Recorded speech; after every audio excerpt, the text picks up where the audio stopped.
नमस्कार विद्यार्थियों, मैं अरुण सिंह हिंदी अध्ययन की इस कक्षा में आप सबका हार्दिक स्वागत करता हूं। आज मैं आप लोगों के समक्ष हिंदी कंपोजिट की एक सुंदर सी कविता लेकर आया हूं, जिसका नाम है अति सोहत श्यामजू। अति यानी अत्यधिक, सोहत यानी सुंदर लग रहे हैं, श्यामजू यानी श्री कृष्ण जी। इसका अर्थ क्या हुआ पूरा? श्री कृष्ण जी अत्यधिक सुंदर लग रहे हैं। इस कविता को लिखने वाले जो कवि हैं, उनका नाम है रसखान। रसखान जी का जन्म 1590 ईस्वी में पिहानी नामक गांव में हुआ और मृत्यु मथुरा उत्तर प्रदेश में हुआ था। इनका मूल नाम सैयद इब्राहिम था। रसखान जी कृष्ण भक्त कवि थे।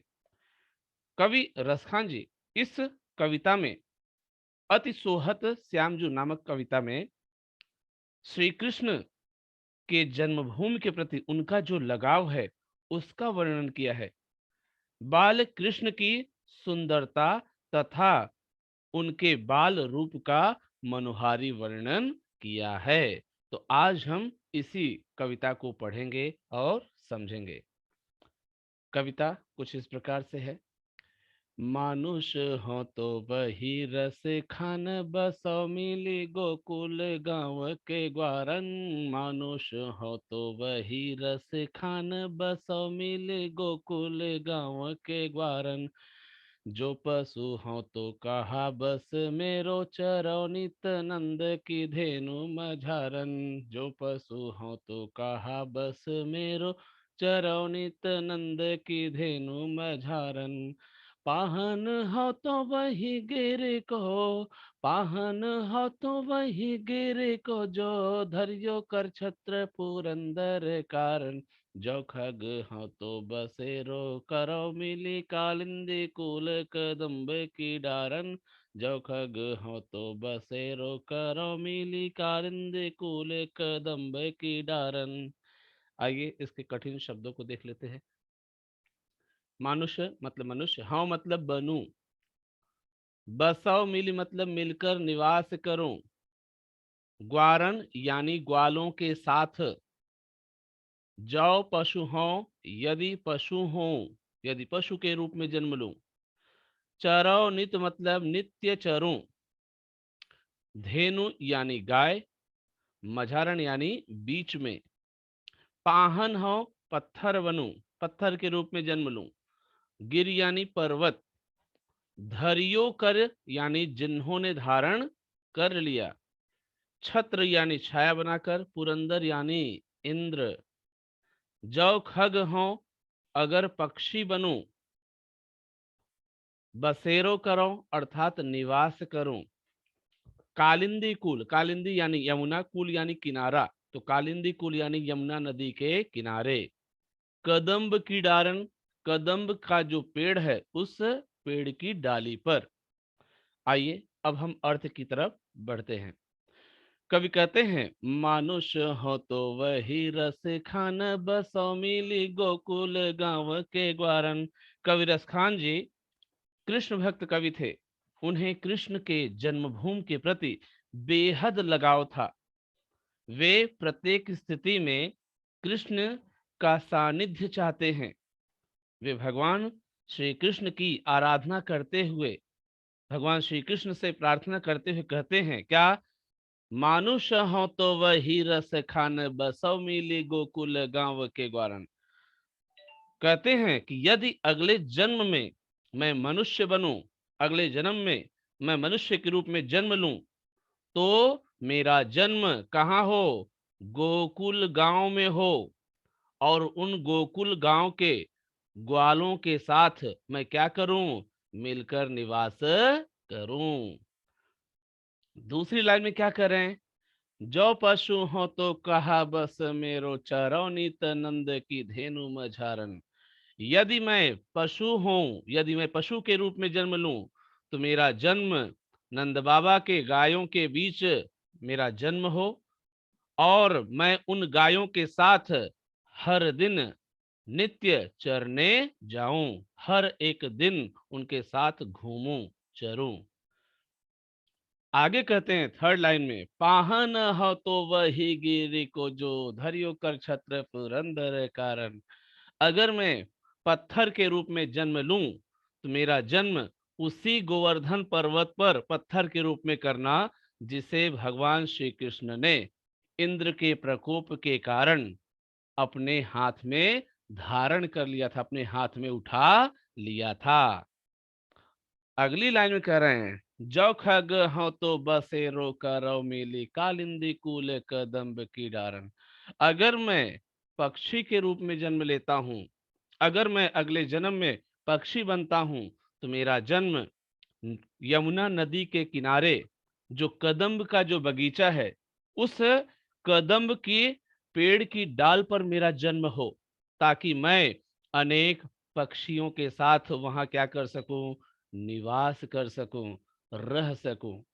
यही कवि रसखान जी की क्या है, कामना है। यही अपने आराध्य देव से क्या है, आराधना है, उनकी प्रार्थना है। उम्मीद करता हूं आप लोगों को ये 4 लाइन का अर्थ समझा होगा। मेरे प्यारे विद्यार्थियों, अगर आपने वीडियो को लाइक शेयर सब्सक्राइब नहीं किया है तो आप वीडियो को लाइक शेयर सब्सक्राइब कर दीजिए। चलिए अगले पैराग्राफ की तरफ बढ़ते हैं।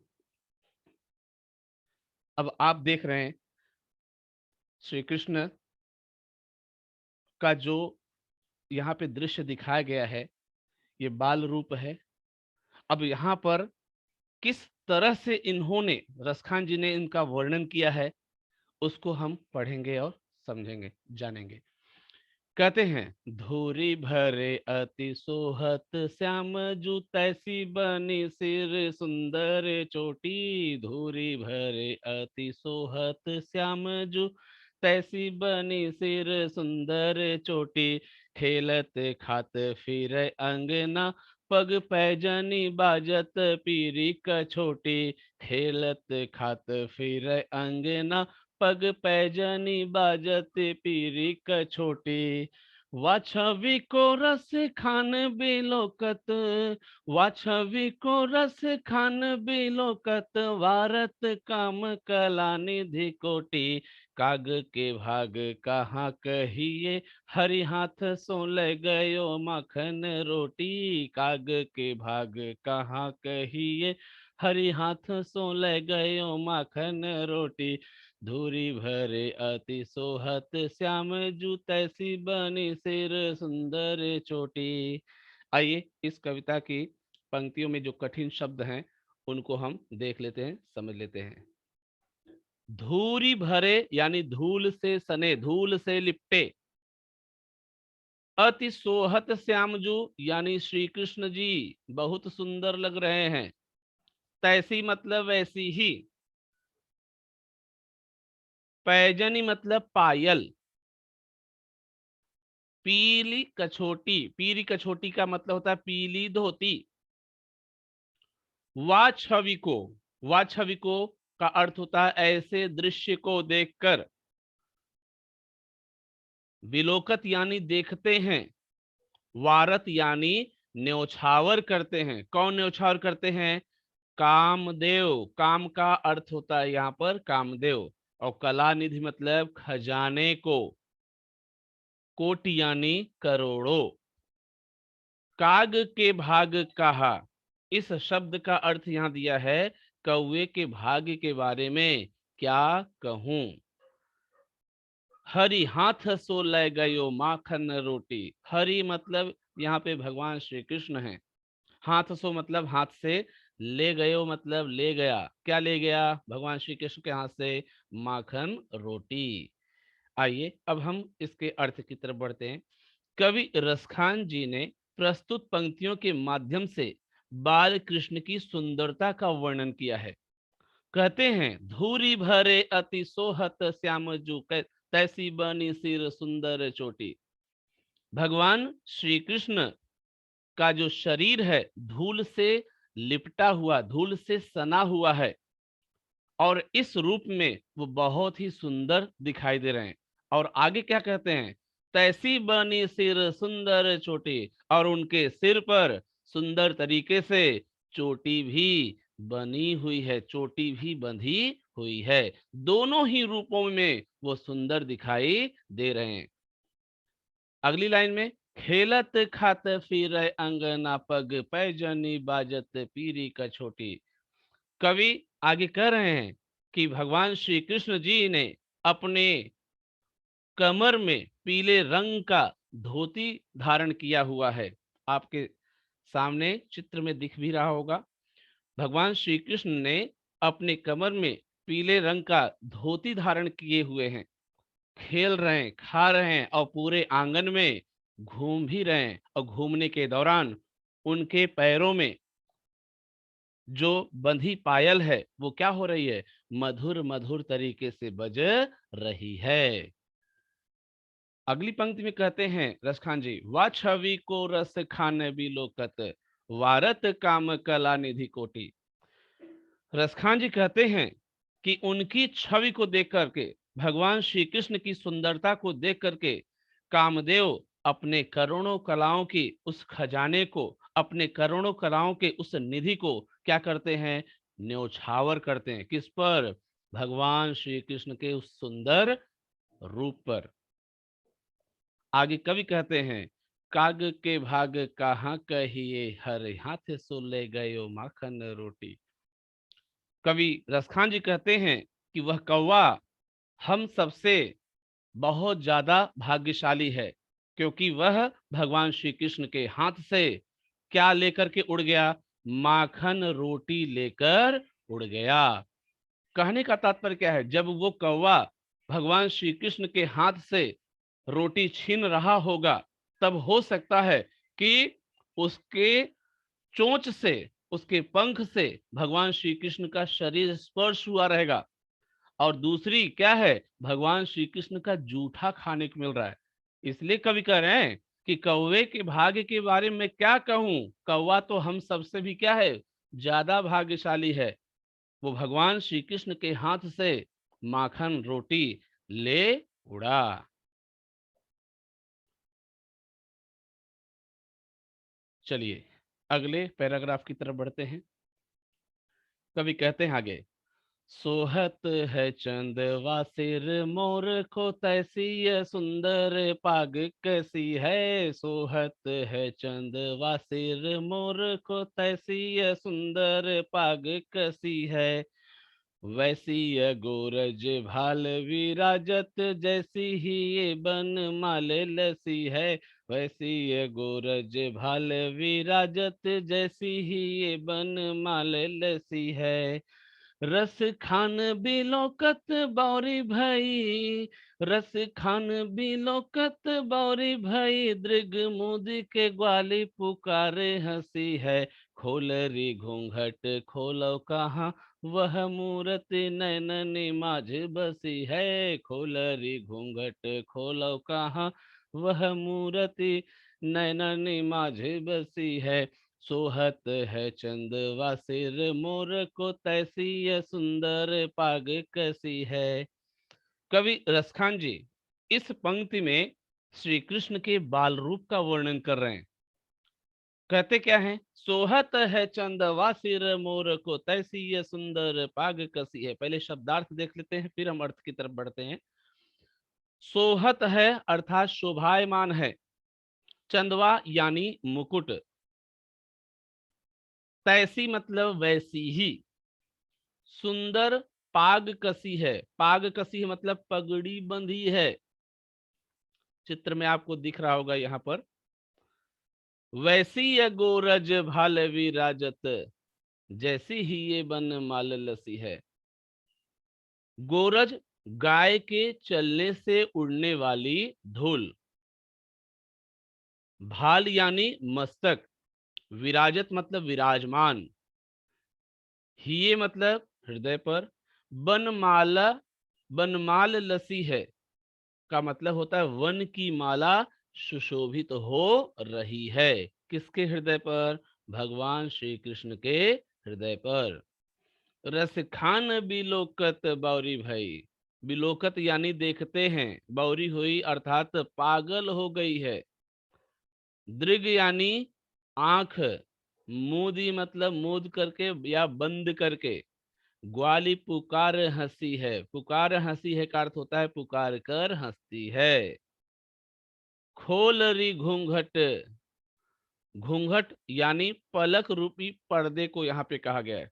खोल रही घूंघट, खोलो कहाँ वह मूरत नैननी माझ बसी है। तो नैननी माझ बसी है का अर्थ होता है आंखों के बीच में बसी है। आइए इसका अर्थ देखते हैं।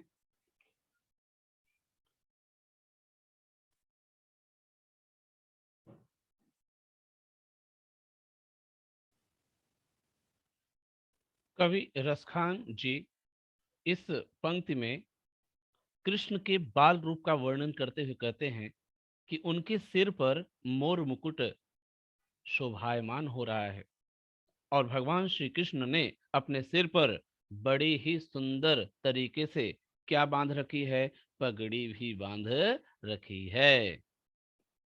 वैसी ये गोरज भाल विराजत, जैसी ही ये बन माल लसी है। कवि आगे कहते हैं कि भगवान श्री कृष्ण के मस्तक पर गाय के चलने से उड़ने वाली धूल उसी तरह से सुशोभित हो रही है, उसी तरह से सुंदर दिखाई दे रही है जैसे उनके हृदय पर वन की माला सुशोभित होती है। रसखान जी कहते हैं कि ऐसे दृश्य को जब गोपियों ने देखा, जब एक ग्वालन ने देखा, तो वह ग्वालन क्या हो जाती है, उनके उस रूप को देख करके ऐसा लगता है कि वह पागल हो गई है, वह बावली हो गई है और उसने अपनी आंखों को क्या कर लिया है, मूंद लिया है। और तभी वहां पर और भी सहेलियां आती हैं, उसको आवाज लगाती हैं, पुकारती हैं, नहीं वह देखती है, आंखें नहीं खोलती है। तो वह क्या करती हैं, सारी सहेलियां उस पर हंसती हैं और फिर अंत की लाइन में कहती हैं, खोल री घूंघट खोलो कहाँ, वह मूरत नैननी माझ बसी है। सहेलियां कहती हैं अपने उस सखी से कि हे सखी, इस घूंघट रूपी पलक को, पर्दे को क्या करो, खोलो। और फिर कहती हैं कि मैं अपने घूंघट रूपी पलक को कैसे खोलूं, जिस श्री कृष्ण की मूरत को मैंने अपनी आंखों के बीच में बसा करके रखा है, वह आंखों के खोलते ही क्या हो जाएगी, गायब हो जाएगी, अदृश्य हो जाएगी। इसलिए मैं अपने उस घूंघट के पट को नहीं खोलूंगी। पूरी कविता की लाइन को एक बार फिर से मैं एक्सप्लेन कर देता हूं। श्री कृष्ण के बाल रूप का वर्णन करते हुए रसखान जी कहते हैं कि भगवान श्री कृष्ण के सिर पर मोर मुकुट शोभायमान हो रहा है और उन्होंने अपने सिर पर बड़े ही सुंदर तरीके से पगड़ी बांध रखी है। अगली पंक्ति में कहते हैं कि उनके मस्तक पर गायों के पैरों से उड़ने वाली धूल वैसे ही शोभा दे रही है, वैसे ही सुशोभित हो रही है जैसे हृदय पर वनमाला सुशोभित हो रही है। कवि आगे कहते हैं कि कृष्ण के आकर्षक एवं मनोहारी रूप को देखकर कवि रसखान की आंखें मारे खुशी के क्या हो गई हैं, पागल हो गई हैं। उनकी बंद आंखों को देखकर ग्वाले उन्हें पुकार कर हंस रहे हैं, मानो वे अपनी आंखों के पलकों के उस घूंघट को खोलने के लिए कह रहे हैं। लेकिन कवि रसखान के सामने एक संकट है, एक समस्या है, क्या, कि वे अपनी पलकें नहीं खोल सकते हैं। क्यों? क्योंकि कृष्ण की जो सुंदर छवि है उनकी आंखों में बसी हुई है। आंखों के पलकों को खोलते ही वह सारा सुंदर दृश्य, सारा सुंदर नजारा क्या हो जाएगा, ओझल हो जाएगा। उम्मीद करता हूं आपको ये लाइन समझी होगी। अब यहाँ पर कविरस खान जी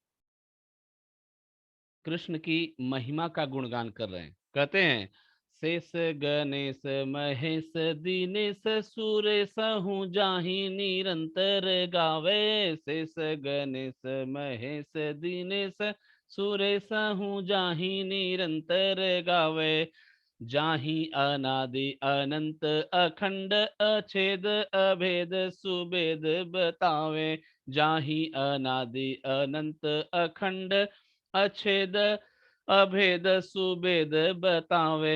नारद से सुख व्यास रटे।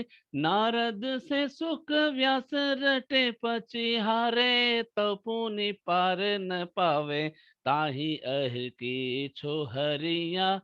ताहि अहिर की छोहरिया छचिया भरी छाछ पे नाच नचावे। ताहि अहिर की छोहरिया छचिया भरी छाछ पे नाच नचावे। शेष गणेश महेश दीनेश सुरेश हूँ जाहि निरंतर गावे। आइए शब्दार्थ देखते हैं। शेष यानी शेषनाग, गणेश यानी गणेश जी, महेश यानी शंकर जी, दिनेश यानी सूर्य, सुरेश यानी इंद्र, जाहि यानी जिनका, निरंतर यानी हमेशा, गावे यानी यशगान करते रहते हैं। जाहि मतलब जिनका, अनादि यानी जिसका आरंभ न हो, अनंत यानी असीम, अखंड यानी जिसका खंड न हो, जिसको खंडित न किया जा सके, अछेद यानी जिसको छेदा न जा सके, अभेद यानी जिसके भेदों को जाना न जा सके, सुवेद यानी वेदों में बताए मतलब बताए गए हैं।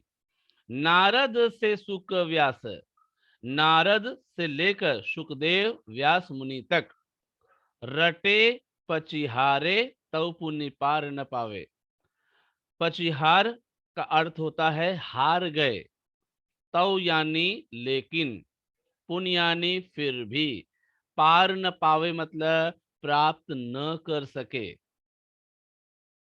ताहि मतलब ऐसे कृष्ण को, अहिर की छोहरियां यानी ग्वालों की लड़कियां, छछियां भरी मतलब कटोरी भर, छछियां मतलब कटोरी भर मतलब भर, कटोरी भर छाछ पे यानी छाछ के लिए क्या करती हैं, नाच नचावे यानी नाच नचाती हैं। कौन, अहिर की छोहरियां। अब आते हैं कविता की पंक्तियों के अर्थ की तरफ। कवि यहाँ पर रसखान जी कहते हैं कि कृष्ण तो प्रेम रूपी भक्ति के प्यासे हैं। करे ना, शेष गणेश महेश दीनेश सुरेश हूँ जाहि निरंतर गावे। शेषनाग, गणेश जी, शंकर जी, सूर्य एवं इंद्र जिनके गुणों की हमेशा क्या करते रहते हैं, प्रशंसा करते रहते हैं। यानी ये पांचों जो देवता हैं हमेशा भगवान श्री कृष्ण का यशगान करते रहते हैं, हमेशा उनके नाम की माला जपते रहते हैं, उनका प्रशंसा करते रहते हैं। जाहि अनादि अनंत अखंड अछेद अभेद सुबेद बतावे। जिन्हें यानी भगवान श्री कृष्ण को, अनादि मतलब भगवान श्री कृष्ण का न तो कोई आरंभ है न कोई अंत है। भगवान श्री कृष्ण को किसी भी प्रकार से खंडित नहीं किया जा सकता है। उनके शरीर को किसी भी अस्त्र और शस्त्र से छेदा नहीं जा सकता है। उनके मन में कौन सा भेद है उसको भी नहीं जाना जा सकता है। और ये सारी चीजें वेदों में बताई गई हैं। इस लाइन के अर्थ को एक बार सुन लीजिए। भगवान श्री कृष्ण के बारे में चारों वेदों में ये बताया गया है कि भगवान श्री कृष्ण का न तो कोई आरंभ है न कोई अंत है, न वह किसी के द्वारा खंडित हो सकते हैं। उनके शरीर को न कोई अस्त्र और शस्त्र भेद सकता है, ठीक है, न उनके भेदों को जाना जा सकता है। ये सारी बातें चारों वेदों में बताई गई हैं। नारद से सुख व्यास रटे पचिहारे तो पुनि पार न पावे। नारद से लेकर के सुखदेव और व्यास मुनि तक ये सब हमेशा भगवान श्री कृष्ण के नाम की माला जपते रहते हैं, हमेशा भगवान श्री कृष्ण के नाम को रटते रहते हैं और रट रट करके ये हार गए, लेकिन फिर भी ये भगवान श्री कृष्ण को पार न पा सके, अर्थात प्राप्त न कर सके। ऐसे ताही अहिर की छोहरियां छछियां भरी छाछ पर नाच नचावे। ऐसे श्री कृष्ण को गोकुल गांव की अहिर की जो छोहरियां हैं, ग्वालों की जो लड़कियां हैं, कटोरी भर छाछ के लिए क्या करती हैं? नाच नचाती हैं, अर्थात उन्हें परेशान करती हैं। उम्मीद करता हूं आपको ये लाइन समझी होगी। तो मेरा आपसे अनुरोध है कि वीडियो आप देखिए, उसको लाइक करिए, शेयर करिए, सब्सक्राइब करिए। मैं इसी बात के साथ ये लाइन यहाँ पे कंप्लीट करता हूँ और आप लोगों से विदा लेता हूँ। धन्यवाद।